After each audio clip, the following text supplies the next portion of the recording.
Welcome to my humble little office. My name is R. Keith Andrews. I'm a spiritual guide and paranormal adept. The journey continues today on February 10th, 2025 at approximately 9 p.m. PST.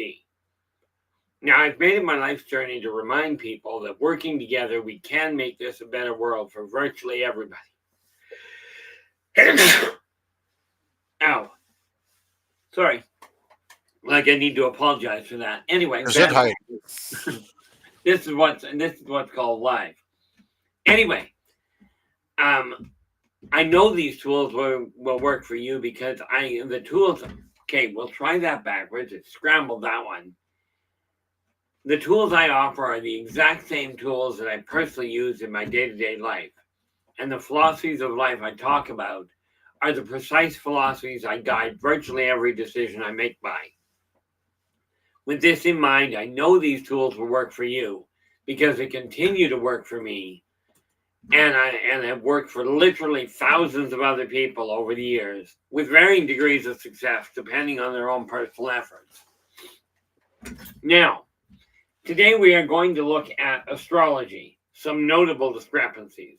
But before we do that, definitely hats off to Storm, who is our primary moderator and who keeps all this technology running, even though we are, I don't know, what is it, about 2,000, 3,000 miles apart? But with that in mind, he is also the one that takes care of any problem children coming in. And rest assured, if you're trying to sneak in and Storm is on hand, it doesn't matter what your name is. Okay. If you're coming in under an assumed name, good luck with that. Because I've asked Storm very directly to make sure I don't have to deal with that kind of problem. Now, we also have LA Moon in the room. Now, she helps keep the conversation going. Quite often, if nobody else asks a pertinent question, you can count on it. We can count on LA to ask questions that actually add up. Now, that said, what I'm about to tell you, understand, if you are an astrologer, okay, whether you're a professional astrologer or an amateur, it doesn't matter to me. And Operation, you are in with the gold. And I am in with the failed again. But that's okay. One little drawback here is quite often my mind goes on hold. I'm pretty certain of it. Now, I'm going to take a look at a couple of things here. I'm a bit of a dinosaur, okay? When I was actually learning, oh, there we are. Okay. LA just came up with, no, we are 1,768 miles apart. Okay. Now, hopefully, Operation, things are going well for you. Okay, I know things get a little hectic on occasion. Now, here's the thing to the astrologers out there. What I'm about to show you are just questions that I came to ask. Okay. Oh, now you just gotta put the pedal down a little heavier there, Storm. Storm goes, it's a 28-hour drive. Oh, Robert White, my apologies. You are correct. I seem to have seen that just earlier. Yes. Robert White, I stand corrected. You have the gold. Hopefully things are going well on your end. I know things are hectic a lot of the time, but hopefully things are straightening out. This means Operation, you have silver. I still hope things are going well for you, by the way. And thank you for bringing that to my attention there, Robert. Now, when I started studying astrology some 25, 30 years back, okay, I was talking to an astrologer, and I talked to I was talking to my mentor, and I started talking to a lot of other astrologers. Found out some interesting little problems. Callie, welcome aboard. You are in with Bronze. How's it going?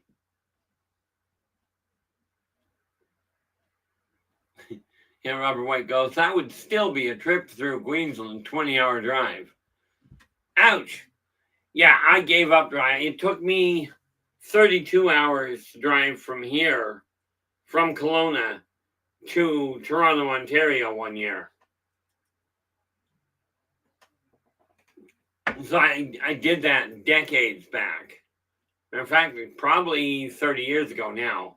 Wasn't trying to tangle with it now. You know, the neat part about it, when I started talking, what I found out is this. Now, if you're an astrologer, this little sign, this little thing will actually make sense to you. I'll try and keep the reflection off it. Okay, now, this is a horoscope wheel using the equal house system. Okay, now, just to be clear, okay, planets, okay, the planets go clockwise or go counterclockwise around the wheel. Okay, and no, I don't have any of the planets marked here because they change, and we'll get to why later. Okay, but the planets go counterclockwise. In the meantime, the houses turn clockwise. Now, where this becomes pertinent, in an equidistant, in the equal house system, you have 30 degrees per house. Now, the houses don't move. Okay, they stay put. But the signs, the stars that create that govern the houses, do move. Okay, now, in the equal house system, planets are going counterclockwise. Okay, at the same time that the houses turn.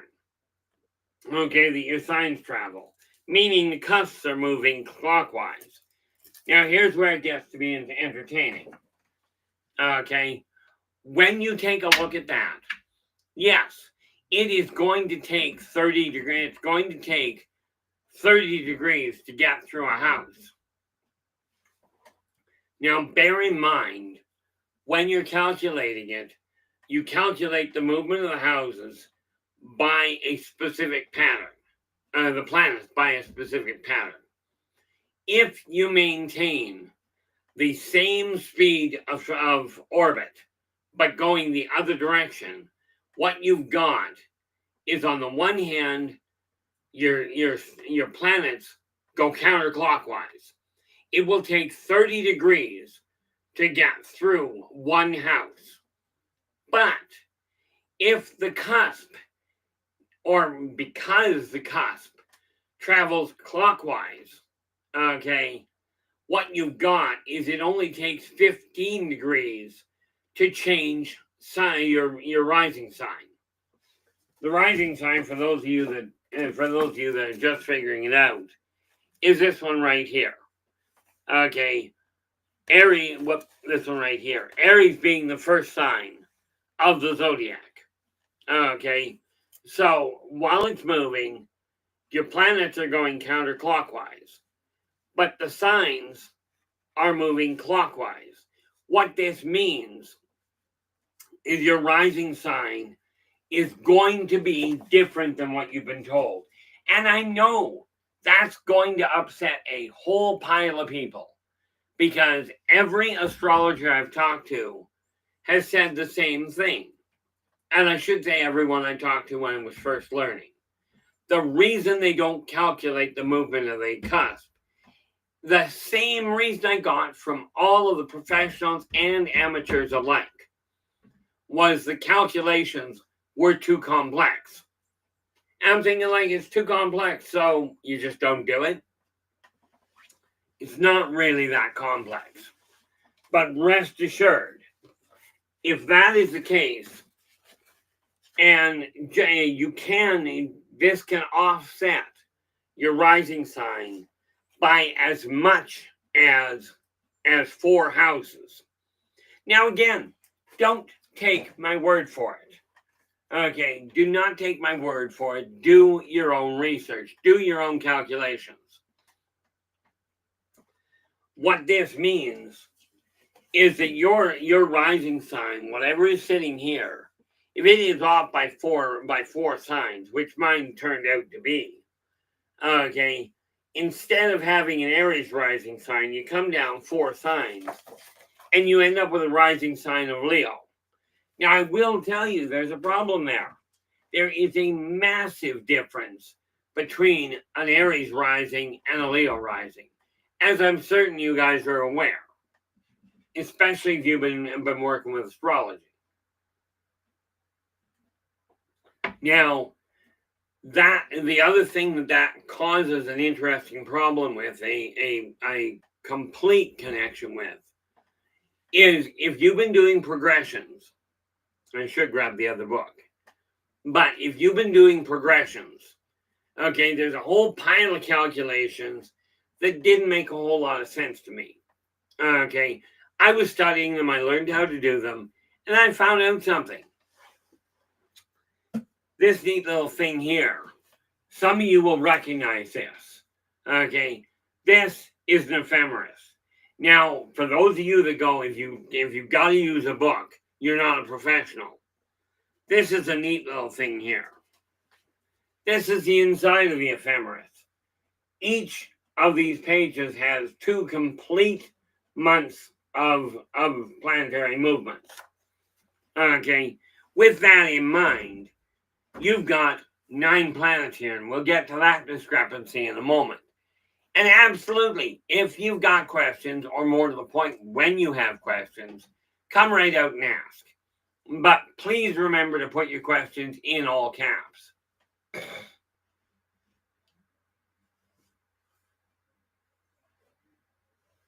Oh, there we go. LA goes, my ephemeris, and yeah, you spelled it right, was stolen from me a few years ago and just didn't have much call for charts after that. So I never replaced it. I can understand that. That said, especially in your case, LA, and this is directly to you, if you do desire to look something up, give me a buzz and I will absolutely look it up for you, because that's one heck of an expensive little book if you don't have a regular use for it. I have literally laid out, I've got a number of a number of natal charts I've got to deal with. Blue Cruz, how you doing? You are in with the bronze. Hopefully your day is going well. And definitely thank you for joining us.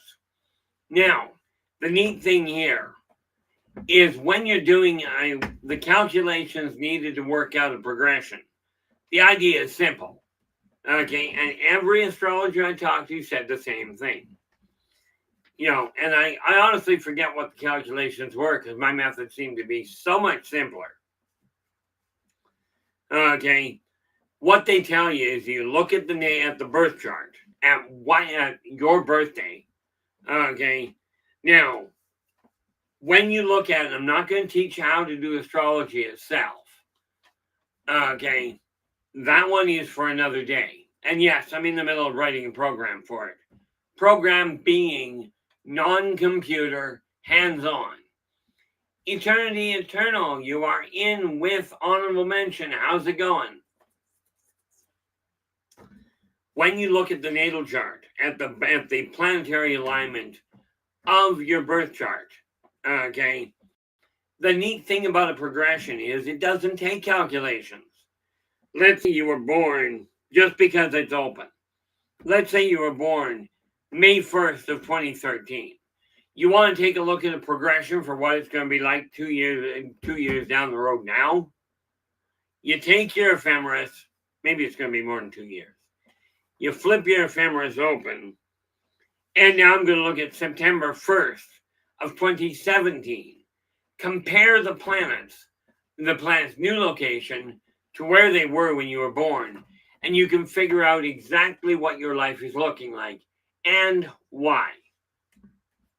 But there are more changes that you have to look at, or more discrepancies, if you will.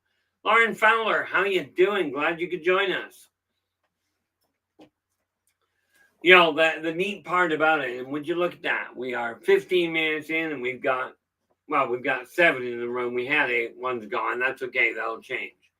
The neat part about this, that is only the tip of the iceberg. Okay, that is just the tip of the iceberg. Now, and let me grab this so that I can actually keep tabs of what I'm talking about without confusing myself entirely. Now, can't tell you how long this is going to take me, but I've got two templates for natal charts here. Okay, now this one is just for a basic. Okay, and then I've got the other one. This one is for what I call a dynamic natal chart. Now, here's the purpose of a natal chart. As it was put to me, a natal chart simply gives you essentially, Christine, how are you? Welcome aboard. A natal chart is essentially a report card from your last life. Okay, this tells you the tools you're coming into this life with. That's all it does. Okay, but here's the problem. Okay, when you take a look at a natal chart, okay, when you look at the planets, in order for astrology to work, it must be internally consistent.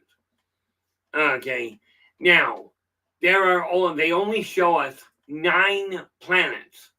Okay, 9 planets in our solar system, and yet they've got 12 houses. Okay, but what they've done is the astrologers, the ancient astrologers, well, in all fairness, I'm going to call it the modern astrologers. Okay, the modern astrologers have doubled up on rulers. Okay, now, the problem with that is this. Can you picture, for instance, any president or prime minister in any country, okay, trying to run, let's say, and I'm not going to get into the political side. This is a simple point in fact. Can you picture a president from, let's say, the Middle East running a Western country at the same time they're striving to run a Middle Eastern country? Okay, this is where things start to fall apart. Now, I got looking at this and went, okay, they've got 9 planets. There's got to be something different. Something's not adding up. Okay, hopefully you're with me so far, which means in each one of these houses, okay, you cannot have one ruler for, now let's see if I recall, I'm trying to remember what the actual rulers were, because I found a problem. Okay, if you've got Venus, where are we here? If you've got Venus ruling Virgo, okay, you're going to have a problem having Venus rule Taurus at the same time. So here's what I did. I went, okay, number 1, a planet to be a ruler, this is great, but you can't have the sun, which is a luminary, ruling a sign. Can't be done because it's not a planet. All of the other 9, the planets rotate around the sun. I'm not sure if you noticed this, but the sun cannot rotate around itself. The other luminary in question is the moon. Oh, perfect. Storm's going Moon, Mercury, Venus, Mars, Jupiter, Saturn, Uranus, Neptune, Pluto, True Node, Moon's Node, Lilith, and Chiron. Now, here's a neat little thing.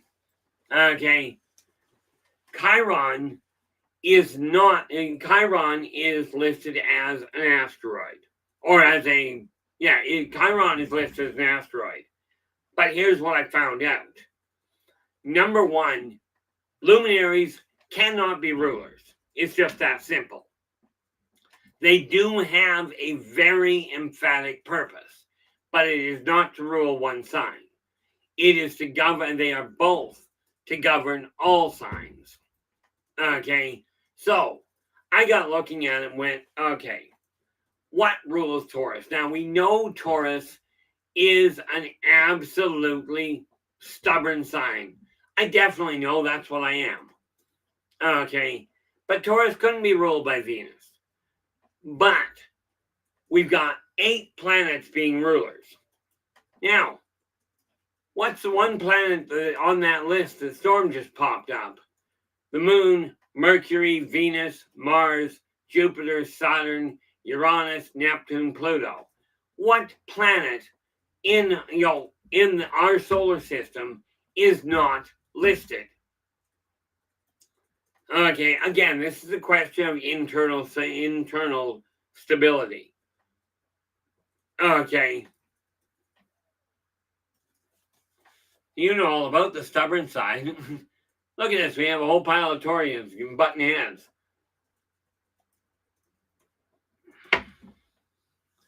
Now, and that is correct, Storm, but here's the kicker.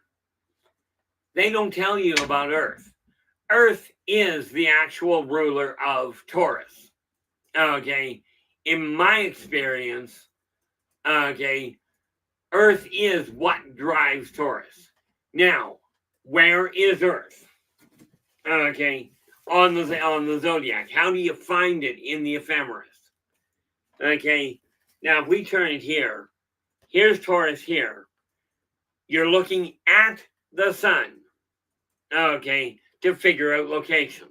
So you're going to be looking from Taurus to the sun. But to figure out where Earth is, you look at where Pluto is, which is the ruler of Scorpio. Okay, where Pluto is sitting is direct opposition to Taurus, or to your second house. Scorpio is in direct opposition to Taurus. Therefore, if you're looking for Earth, find Pluto in your ephemeris and look at the direct opposite sign, Taurus. Okay, that gives you your ruler for the second house. Okay, now we have this other neat little problem. Okay, that's where your 1 is missing, but we're still missing 2. And Lauren, and we'll get into part of that in a little while, I hope. And Lauren is just offering she is a Pisces. Earth is the one planet that we all rely on, but Taurians have it down to a fine art. Okay, that is where the focus on the material world is, not on money. Okay, Taurians are stubborn as all get out, but they're a simple folk. Okay, they really are. They get their mindset on something, and it really is simple. Put your head down and away you go. Now, here's the kicker. According to every astronomer I've talked to, there should be a planet in between Mars and Jupiter, but it's dead space. But every astronomer I've talked to has said the same thing. There should be. Christine, I have yet to meet a person I hate because of their sign. There's a lot I don't get along with. Okay. And I am going to say I will get to different things here. Here's a neat thing. We've got 2 planets, 2 rulers that we're missing inside this planet, this solar system. We had 3. Earth is 1. The second one that's missing, okay, is the actual ruler of Cancer. Now, here's the kicker. Cancer is theoretically ruled by the moon, but the moon is a luminary. Rachel, how you doing? Glad you could join us. The moon is a luminary, and by that nature, it cannot be a ruler. It cannot be a ruler. But that missing spot in the solar system, where there should be a planet, according to every astronomer I've talked to, there should be a planet situated between Mars and Jupiter. How's it going, Renee? Welcome aboard. The thing is, I went looking around for it, and I figured there's got to be one there. If every other solar system has a planet in that orbit, like I said, astrology must be internally consistent. It's got to apply to all planetary rotations.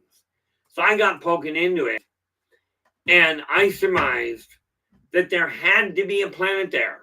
What I did not count on, and yes, before you ask, I've got the ephemerae for them. There is a planet that orbits Earth, orbits the sun, inside the orbit, between the orbit of Mars and Jupiter.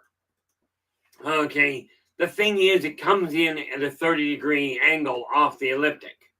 Okay, it gets out to somewhere between Jupiter and Mars, but on the way in, it comes to just inside or just outside the orbit of Mercury. Now, hate to tell you this, but that funny little problem, okay, I can't tell you which side offhand, but it was neat.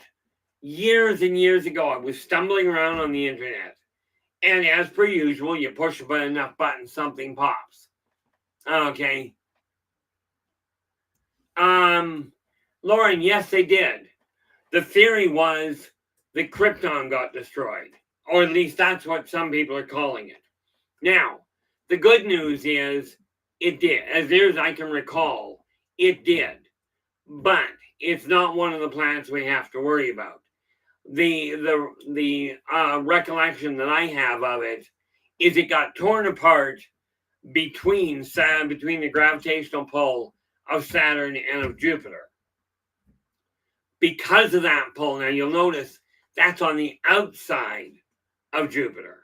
The gravitational pull between the two giants wiped out that little planet. And to be honest with you, I don't recall the name of the original planet.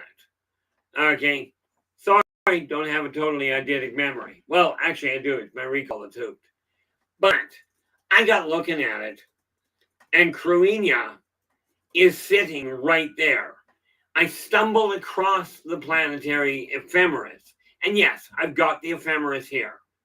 Okay, and I pulled it off of a NASA site. Okay, or a site linked to NASA, let's put it that way. But we're talking about stumbling across it, 40 years ago now, 30, 40 years back. Storm, I'm not entirely, okay. Lauren's going, I think it was called Tiamat. I'm not sure what a Remington ascendant is, in all fairness, Storm. But Cruenia is the ruler. Cruenia is the ruler of Mars, of the fourth house. Okay, of the Cancer house, rather. Okay, with that in mind, there's your missing planet too. Now, here comes planet number 3. And you guys have heard me mention this. Okay, planet number 3 that is missing is none other than Vulcan. Okay, now, the ancients called the sun the ruler of Leo. But here's the thing. The sun cannot rotate around the sun. So the ancients were certainly looking at the sun. But I took a look at it and went, okay, what were they looking at? They couldn't have been looking at the sun because it doesn't rotate. There had to be another planet. Okay, so poking around on this same site, I stumbled across, miracle of miracles, Vulcan, inside the sun's photosphere, closer to the sun than what Mercury is. Now, the ancients had to be looking at it and not be able to functionally see it. So they pinned it down to the sun.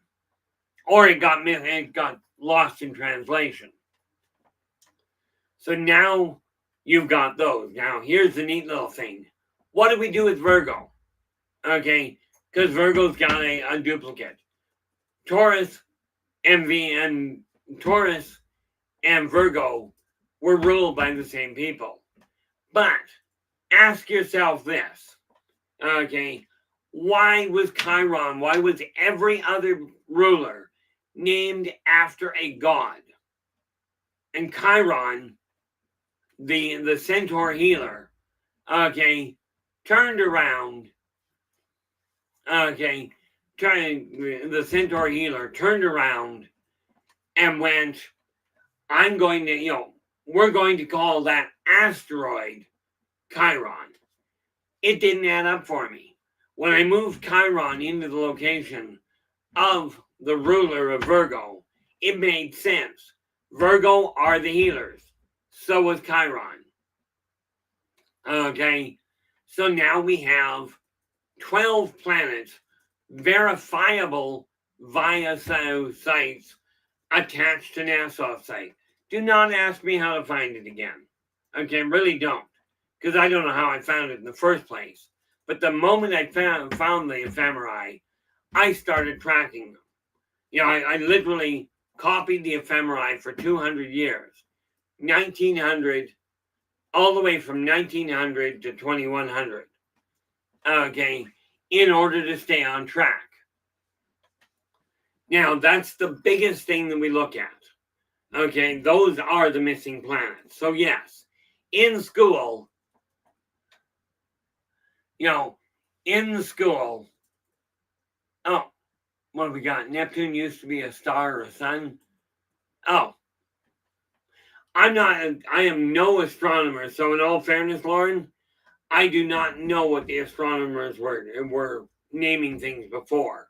What I do know is astronomers have tried to change the classification of Pluto from a planet to a planetoid or a minor planet, something to that effect. Call it what you will. It's still left ruling Scorpio. Chiron is ruling Virgo. Okay, you've got Cruinia, which is ruling Mars, and Earth itself is ruling Taurus. Now, the neat part about all of this is once you start adding it together, and when you figure out that your ascendant, maybe you've been looking at your chart going, this doesn't make sense. There's something missing. Okay. And that shift in the ascendant may make all the difference in the world.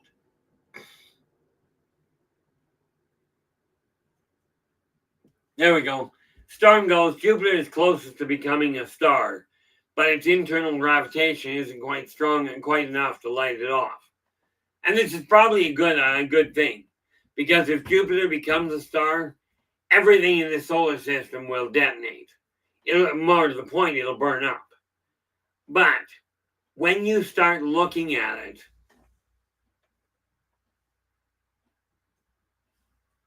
where we are. Now, the neat part about it, when we take a look at these signs, okay, if you're using the same tools and the same calculations or the same formulae, okay, scientists call astrology a pseudoscience. Not necessarily scientists, but many people. Thing is, science is something that if you use the same tools, you come up with the same answers. Astrology, if you're using the same tools, will result in the same answers. Now, of course, some people have told me that astrology, they don't want to call it a true science because they don't like the idea of people looking at the planets and going, oh, this means that this is what's likely to happen. And yet, medical is handled the exact same way. They look at the overall picture of the influences of what certain things do to the body, and they go, based on this chunk of evidence, it is very likely this is how you're behaving, okay, or how your body's going to respond. I'm a massive anomaly in that. When you look at astrology, okay, I encourage you to double check your ascendant. Okay, now because you have to pick a time of, okay, think, then speak. When you're looking at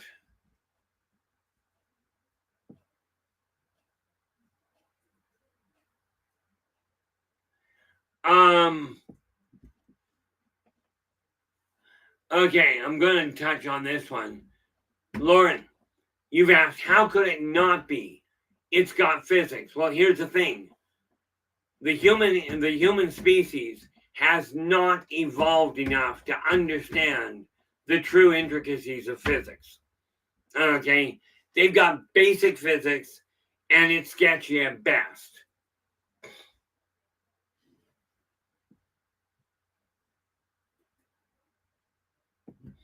Now, the neat little part about it is when we start looking at it, when you take a look at your ascendant, ask yourself, does it make sense?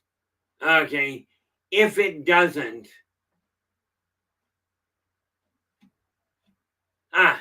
here we go. Storm goes, after 2010, the year we made contact, there was an intense discussion in my astronomy lectures with the head of the astronomy department. Yeah. There is a lot of question that is still out there. But the thing that I look at is this. When you get your natal chart, if you have a natal chart, you're looking at it, or you think back to the ones you've had, if it doesn't feel quite right, it may be because your ascendant is off. Because rest assured, even if it's only off by one house, okay, even if it's only off by one house, an Aries ascendant is a whole lot different than a Taurian ascendant. Okay. One of the neat parts that I've found with all of this is something that's just absolutely remarkable. So we're going to take a little bit of a sidestep here. And I'm going to explain to you the four, what I call the four God signs. This is not meant as an insult to anybody. Okay? But Aries, they think they're God. If you know any solid Aries, they really do think they're God. Okay. Then you've got Scorpio, who know they're God. And if you know a Scorpio, odds are they got one or two areas of solid expertise, and they really do know what they're talking about. Though it's highly improbable they'll tell you where they got the info. Then you've got Leo. This is a sign that doesn't understand why people don't just accept the fact that they're God and get over it. And here's the kicker, and this is where I fit in. Okay, Taurians, the one sign in the zodiac that doesn't care who God is as long as he gets out of the way. Now, Lauren, you've asked, what about cusp signs? Let's say you're born on the cusp of Aries and between Aries and Taurus. Okay. Now, if that changes, it's not the sign that'll change. But if you're born there and you've got your ascendant between Aries and Taurus, okay, it's going to shift. And your ascendant now is between Taurus and Gemini. A massive difference. Okay, it has some pretty severe discrepancies in what drives the individual, in where their focus is, and offsets the whole chart. This is why many people, if they don't have a rising birth time, okay, what's picked is they set it up as an Aries wheel. Okay, now, to be clear, okay, the other neat little discrepancy I came across was this. Everybody was worried when I was learning astrology. Everybody was worried about your birth time and location. Now, birth time matters, okay, because it changes calculations.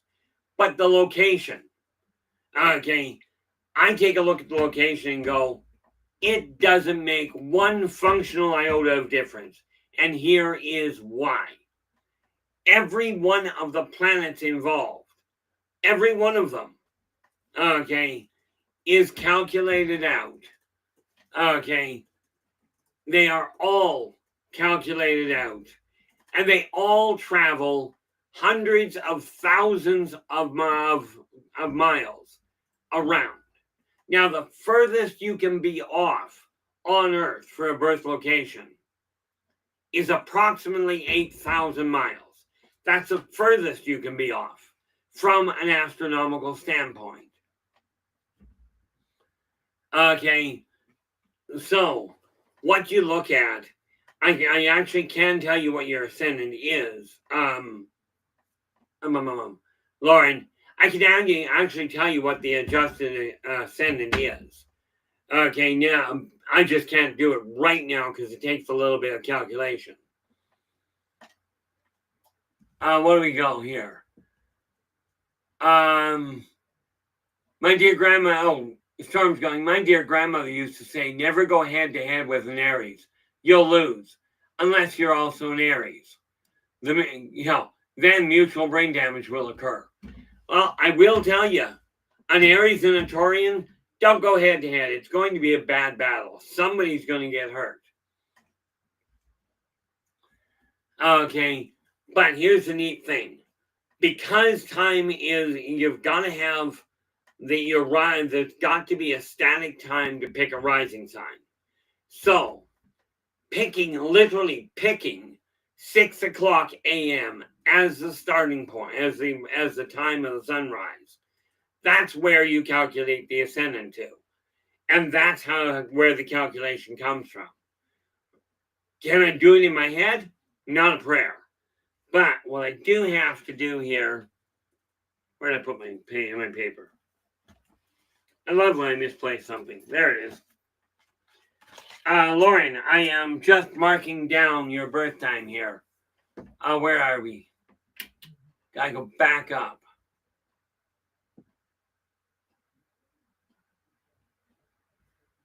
There we are. Okay, Lauren. Now, if you would be kind enough, and you don't have to tell me here, but I do require your birth your birth date to get this straight. But can I calculate out your adjusted ascendant? Certainly. Okay. Now the funny part about it is once you start adjusting that, everything can alter for you as far as your understanding of you. It may well explain a whole lot of things.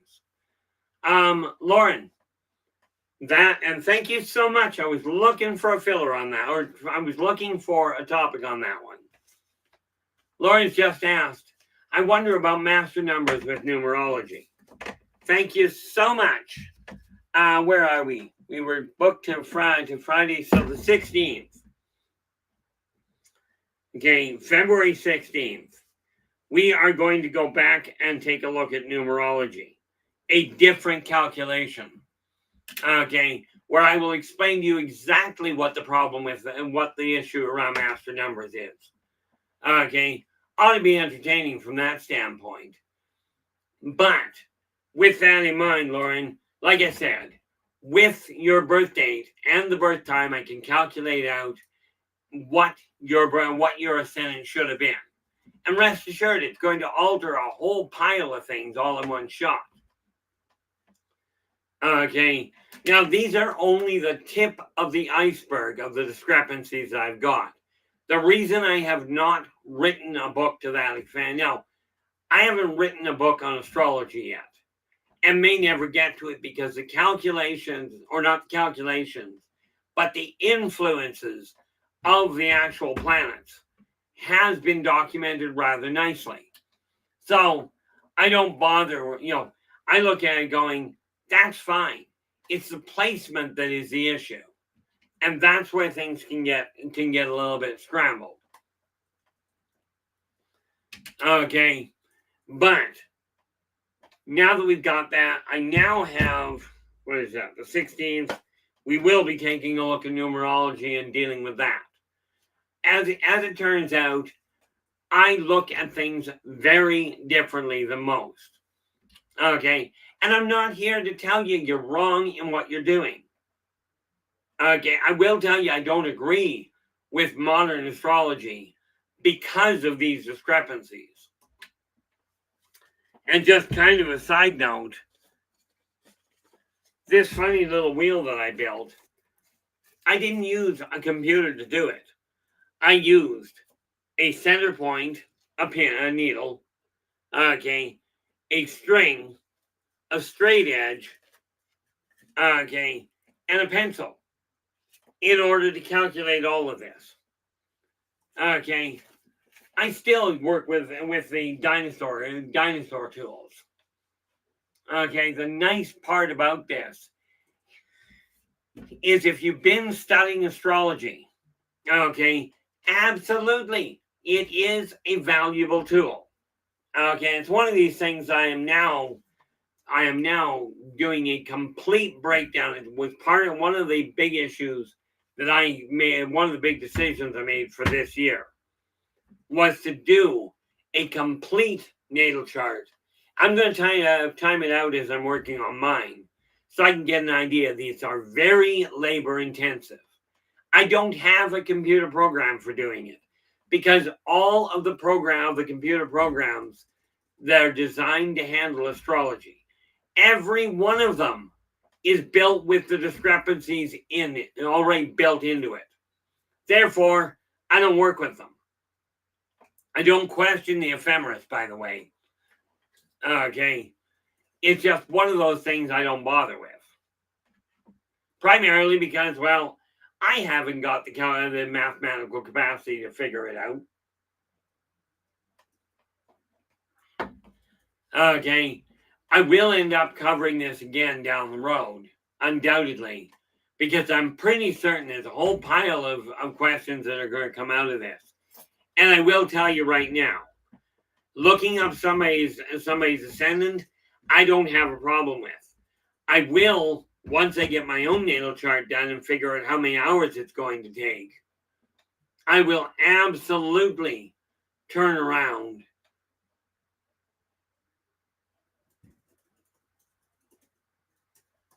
That is a good point, LA. My apologies. That is excellent. Lauren, with that in mind, okay, because LA is absolutely correct on this. With that in mind, send me, because I didn't catch that. Drop me a private message and get your birth date to me. I will calculate it out.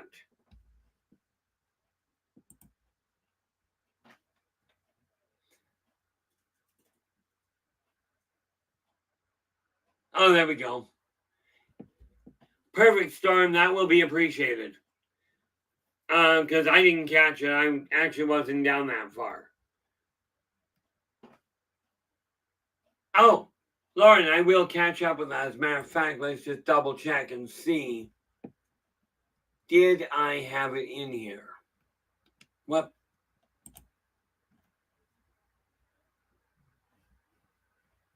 Yeah, that's good. I'll have to check that afterwards. And Keith, I have the information for you. Okay, I appreciate that. Thanks, Storm. I will track that down, Lauren, and I will get the information back to you.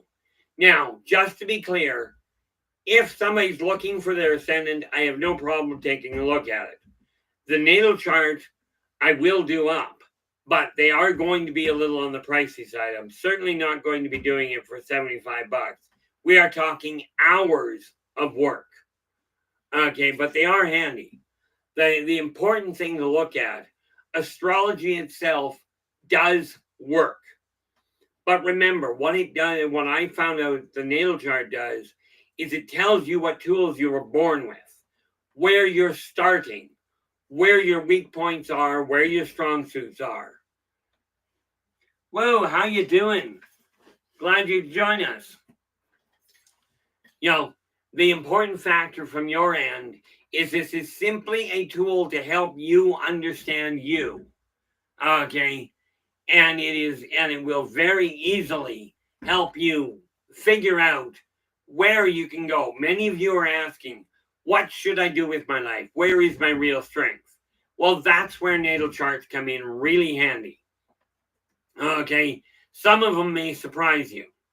Okay, it was funny because I looked at the whole 9 yards, and I'll tell you, originally, like I could go into that, but we just don't have time for it. With this in mind, guys, okay, now we are down to the last few minutes here. This much I know. No, we're down to the last 10, so this is a good thing. Today is Monday, so tomorrow we're going to be taking a look at Feng Shui, a new perspective. Okay, we're going to talk about Feng Shui, what it's for, how it works, and how and why it is different in Western society as compared to Eastern. Okay, but we're going to give you the tools to work on that because, in all fairness, it helps with the energy flow in your house as well. Then on Saturday, we are going to be taking a look at that wonderful little topic, near-death experience. Now, I went way past the near-death, okay, but we're going to take a look at near-death experience and see what you can work with there. Then on Sunday, okay, what have we got? Did I miss something here? I did, so I put ND is going to be on Friday. Okay, ND, I wrote it in the wrong place. Near-death experiences will be on Friday. On Saturday, we're going to take a look at numerology. Okay, and we'll get to the whole issue of master. Oh, there you go. Chad, how you doing? Glad you could join us. Now, I will tell you, to get the natal charts done, they are going to be whoa. The answer is no. I really haven't. Okay, not this life, not this time. Years ago, I used to have guests, but no, I have not had a guest on my stream ever. I don't think.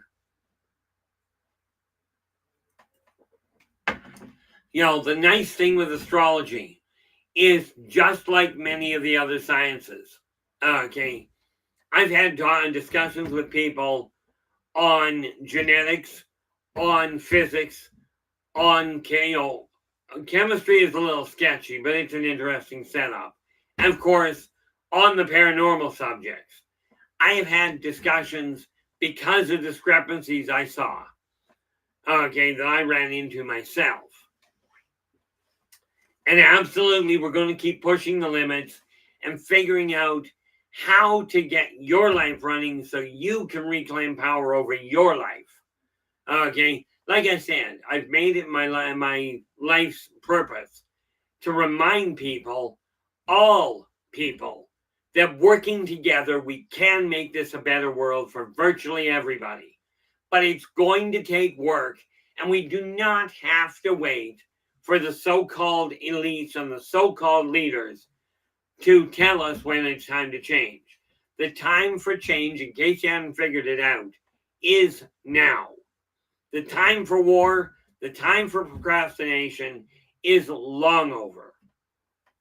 Okay, and before somebody comes up with this idea, I should tangle with religion. On this stream, not gonna happen.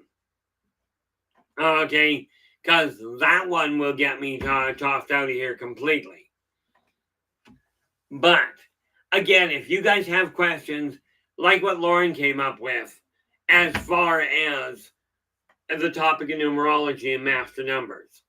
Okay, I have seen a lot of discrepancies, and we're going to uncover all of them if we can.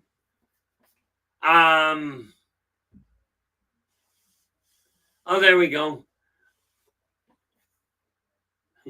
Yeah, I was just saying the blue avian says hello. Appeared in a dream again last night. Nice. Last time was 7 months ago. You know, the nice part about this, once you start understanding astrology, and here's the neat can, here's the other kicker. Okay, on top of the planets, I have in my possession the location and influence of 720 stars that also calculate, that also have an impact on your life. All of these are tools that are used, that I work with, in order to understand what's going on. Might explain why I end up thinking and spending so much time in my office. Okay, but if you've got a suggestion, drop me a line, either straight through the chat room here, or look if you go to buymeacoffee.com/innervoiceJ, you can absolutely contact me through there as well. That's also where you can get a hold of any one of the books that I work with. Any one of the ones I've written. Okay, and yeah, I've got several others on the go, some of which I'm tying off tonight. Between tonight and tomorrow. Depends on how long I end up staying up tonight.